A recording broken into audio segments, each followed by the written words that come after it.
Hello, Amazon sellers. I'm Leah McHugh, and I am here with Chris McCabe to talk about account compromises. Hello. Now, this is something I don't really know a lot about, but Chris, didn't you used to handle these when you worked for Amazon? Yes, they would sometimes come in fast and furiously if a lot of people sort of fell for the same ploy, the same spear phishing theme.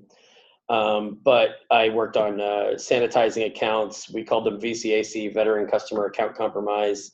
And a little later in this video, I'll say why that terminology is important to mention to them if they're not sure what happened to you. But I did work on this for years at Amazon, and you probably want somebody with seller performance experience to run this for you if you run into a wall. Right. So, so I guess there is a right way and a wrong way to handle these. How should sellers go about handling it when they get an account compromise? Yes. So most people, it starts when you're signed out of your account, you don't have access. Now that could be because you were hacked, you were compromised, you don't have any access because somebody else is in there running around with your account information because they control it. You might have fallen prey to a spear phishing scheme. You might have given up your password that way. However it happened, you need to get to Amazon as quickly as possible and get your password reset. You need to regain access to the account. Hopefully you haven't lost the email address associated with the account and had that also compromised, but Amazon needs to send you instructions for resetting your password, and they need to kick out the other people. So once you've gotten their attention, they can usually go back through and forensically establish when the account takeover happened, and they'll understand if it's a true account compromise or not in most cases. So is this just sending an email to Amazon? Yeah, I mean, seller support, sometimes people are able to open up a case and say, this is an emergency, I've got an account compromise. Some people are getting some halfway decent instructions that way. If that didn't pan out, or if seller support, of course, often they're not sure what happened either, then you're writing the seller performance from the primary email associated with the account, indicating that you've lost control of the account. If they write you back saying that email is not associated with any account, that means it's a true compromise, and whoever got in there changed the email on your account. So you'll have to probably go back to seller support in that case. Okay. Yeah. And are there things that you shouldn't be saying in your email to seller support? You don't want to speculate on, we were hacked by this or that party. I mean, they can either see in there that the sign-ins have changed, that your listings have changed, the bank account information's changed or not. So you don't want to give them a lot of speculation. There's not a lot to leave out. What you should give them, put in, is information about, hey, this is our identification, this is our bank account information, this is the primary email that's supposed to be associated with the account, and this is when we believe it happened, so they can at least start researching it for you. The bottom line is, if they don't know what happened to the account, put in the letters VCAC in the subject line and get their attention for an account compromise so that they'll find the instructions and send you those, and you can reset the password. Resetting the password is the big part. So. Okay. And is there any repercussions if this happens more than once? I know some people have their accounts sort of targeted. We're starting to see many more suspensions for you are not able to maintain your account security. And we can't keep reopening your account, scrambling your password, sanitizing the account, and giving you another chance if you're going to have this keep happening to you. So suspensions, we've started taking those on because people have to prove that they are not going to do things the way they did them in the past. They won't be clicking on links, for example. They won't be losing control of the email address, which is the primary associated with the account. So that's more of an email security issue. But bottom line is a plan of action that shows them what measures you're implementing to prevent the same mistakes from recurring. If they think you won't maintain account security, they're not going to let you sell.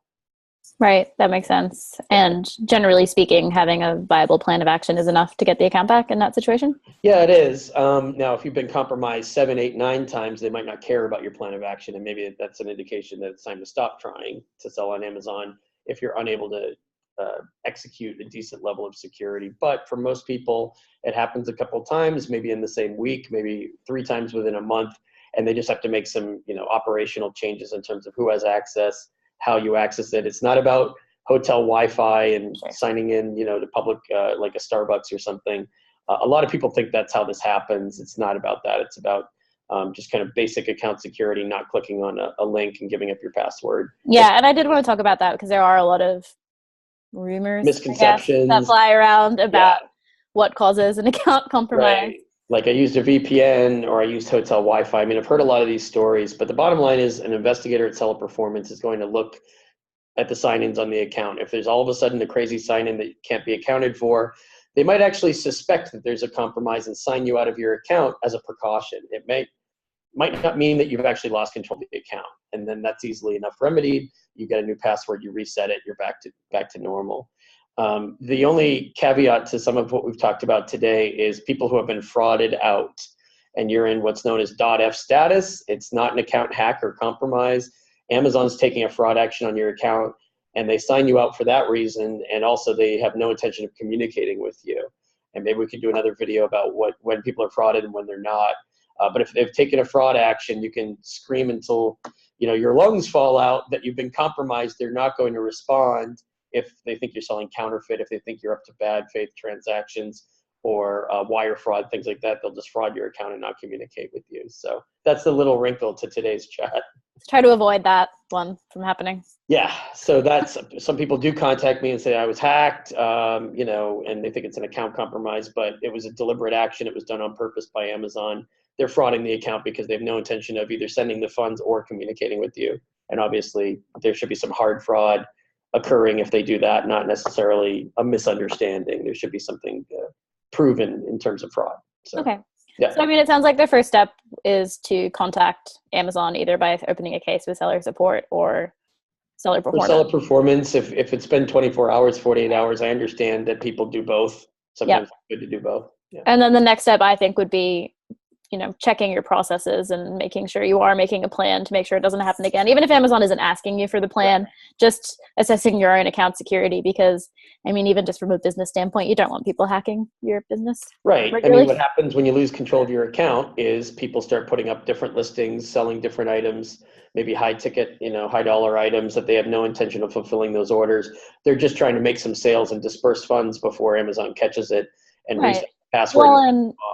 And making changes to your security will stop it from happening again, and potentially avoid a suspension for account compromises. Right. It's worth keeping in mind that Amazon loses money if they cancel some orders. I mean, some orders might slip through. They'll refund those buyers. They would be losing that money, right? If they can't cancel the orders before they ship the fake. Well, and it creates a bad buyer experience too. Yeah. Buyers don't like having their orders canceled for no apparent reason. Of course, but I mean, in terms of Amazon, like if they're experiencing financial pain just by having you on the marketplace, that's why they want to say goodbye and get you off of selling and not allow you to appeal it. I mean, after a certain amount of compromises, they won't even let you appeal.